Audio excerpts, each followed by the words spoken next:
So hi everyone, I am Dr. Annette. They call me the publishing pusher, but I am the CEO of Jetney Publishing as well as many other things that I do. I was invited here today to share a little bit about what I do, and I want to start out talking about who I am.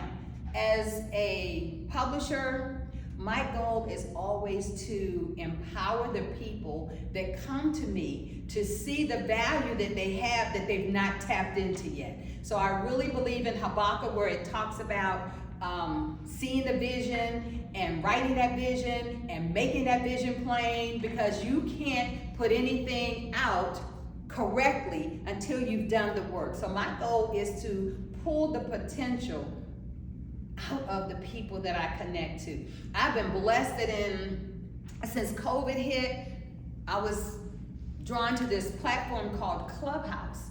And on Clubhouse, I started a publishing room as well as a wellness room. And in that publishing room, I was just led to offer some things to the people.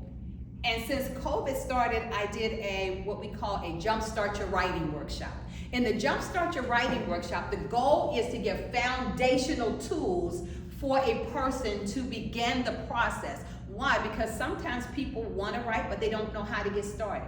Sometimes people have even been a part of collaborations and don't really understand the inner workings of it. So my job is to expose people to these particular things so that they can gain the insight that they need to empower them so that they can do more. I am really a fisherman. I started out fishing, but what I do, and my hope is mostly to show other people how to fish.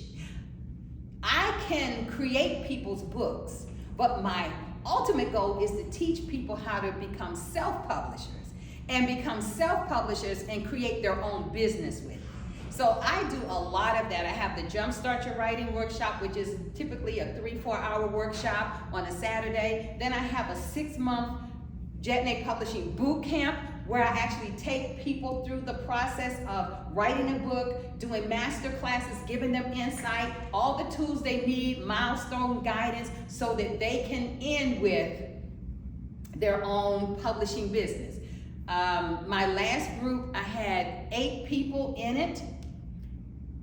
4 of them completed their books, not on time, but they did complete it. Why? Because life happens. But they journeyed with me for 6 months. Out of that 8, 4 of them already have received their certificates of completion, that they invested 6 months of their time, that they gained these tools, and now they can do what? Publish their own. So they are already running their publishing businesses now. So, that's a blessing. So it's not just me telling people and working with people, but I see the fruition of this thing. Last year, I had 100 people to attend the Jumpstart Your Writing workshop. Since then, some people have jumped on collaborations with me and other people through the encouragement, because you can have many resources in your toolbox and you don't have to create them all. This is a wonderful thing to let people know of things that they can do. So that's just a little bit about my publishing company. And we are definitely Christ-centered, faith-based, and so there are a lot of projects that people want me to do that I cannot do because they do not align with my principles, my values, and I'm not going to shift that for anybody. So that's just a little bit about me. So why would a person, maybe you hadn't even thought about a book. Maybe you hadn't thought about a book, a podcast, or anything else. So why? I have a model, and it's called the S3 model. And the S3 model says, if you don't show up, people don't know you exist. If you don't speak out, people don't know you have something to say. And if you don't share it, people don't know what's in your toolbox. So that means you need to show up, speak out, and share it. What does that mean? I don't know you from nobody else, and you don't know me from nobody else until I show up. You don't know what I have to say based on anything anybody else has to say until I open my mouth and let it be heard what I have to say. You don't know that I'm an author until I do what? Expose to you the resources that I have. So when we learn that we have to show up, speak out, and share it. That means, say for instance, you work in a company. This is a real example. You work in this company, but you've been thinking about, I got all of this poetry that I've been writing for years. The work you do has nothing to do with poetry, but you still are a poet. You still are a creative, but you be like, wow, this is my job. And so you've been writing, and then one day you connect with me, and I'm like, why haven't you done anything with those resources? Well, I'm working my job. Well, streams of income is a good thing. The Lord said we should have streams of income. We should be doing many things. Why? Because He's predestined so much for us. So my goal is always to encourage people, think about what you have a passion for. It might not be the job that you're doing, but what can you do with that passion? So, say that person has all of those resources. This is a real example of poetry. And I was like, well, why don't we do a poetry book for you? Because you're always talking to people and you're always putting them nuggets out there. And so people know that you have a poetic flow. So why can't they tap into your poetic flow in a broader way? So they had so many resources, but we broke it down. Let's take 66 of those poems that you have. You have hundreds, but let's just take 66 of those poems and put a story with each poem. Because everybody who is a poet, they can tell you why they wrote that poem. There's a story behind that poem. So I was like, let us create a story to go with your poem. So they had 66. So multiply 60 poems. Let's multiply 60 poems times 3. So now we have 180 pages in this book. How did we get 180 pages from 60 pages of poetry? We wrote a story. The poem is on one page, the story is on the other page. And then we created a cover page for each one. So now we've tripled our page numbers. We have the opening pages we need to have in the book, and we've got our bio and a few things in the end. So before we know it, we're at 200 pages for this book. And now you can sell your poetry book for $24.99 if you want. You can sell it for less if you want, but you can sell it for $24.99. So this is actually something that I did. And so now that the person just retired, guess what? They were one of the people that was in my 6-month boot camp. They already have their first 2 clients that they are publishing their books. So they got the necessary tools, and even though they retired, they still have another stream of income. But they had their book as an example that they could show of what they had done. Yeah. So we have to show up, we have to speak out, and we have to share it. Now, will everybody be a book author? Of course not.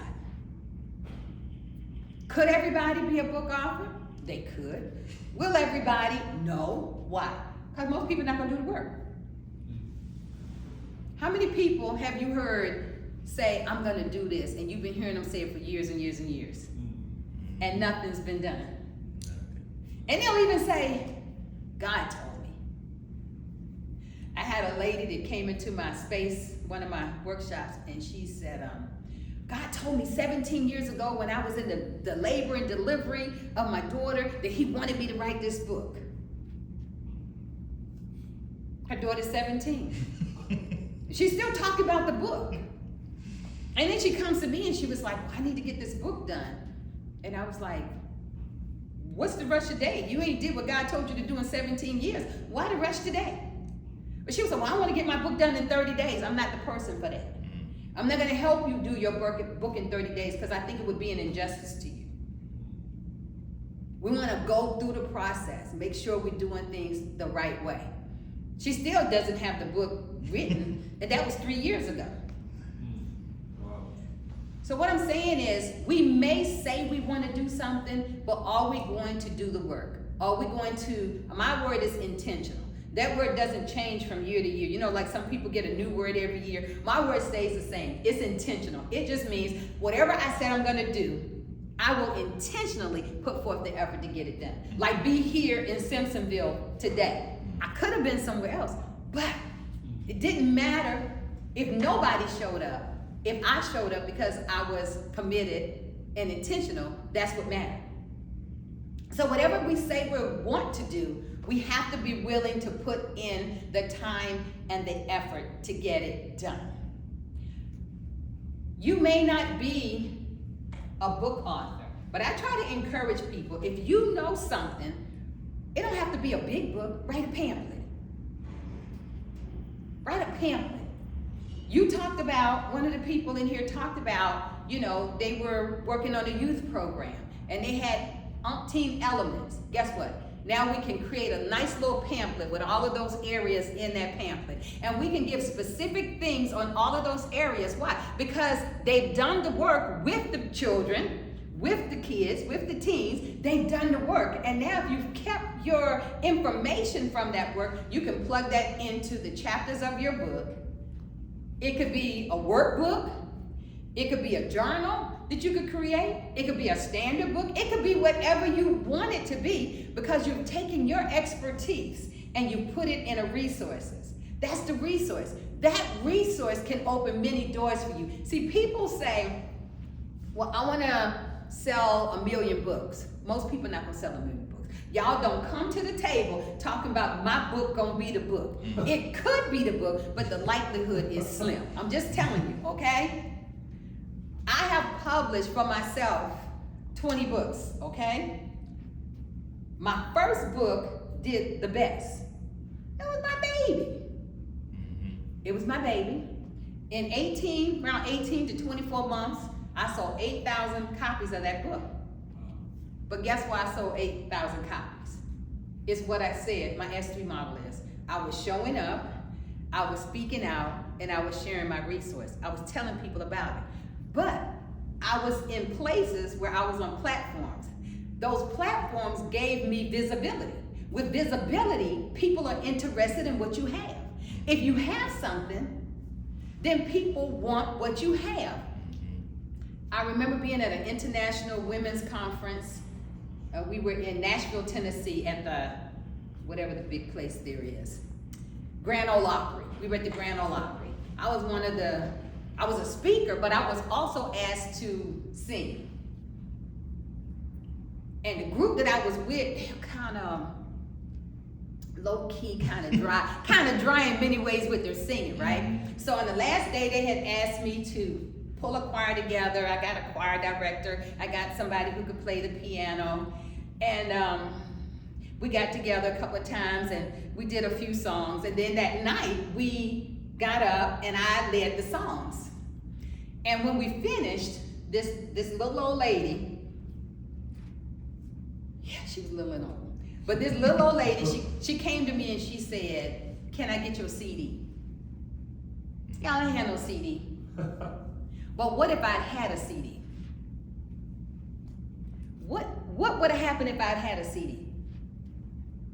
That probably could have opened up other doors for that area of my giftingness, of my talent. Because singing in itself is not a gift, it's just a talent. So let me clarify that. The gift is what God has given you to endow it and empower it. So maybe my gift, instead of singing, is not a gift, it's my talent, but I may be a worshiper. I may be an exhorter. So there are different things that would mirror, that would align that so that my talent would be empowered under my gift. So I had to correct that. Because oftentimes people tell you, well, you're good at that, that's your gift. No, it's just a talent. But understanding how you fit in the alignment of the gifting that God has for us. So when we have these resources, it can open up doors for us. If I had a music CD with just 2 songs on it, I don't know what kind of doors could have been opened up. But none of them was going to get opened up in that season. Why? Because I didn't have anything. Right.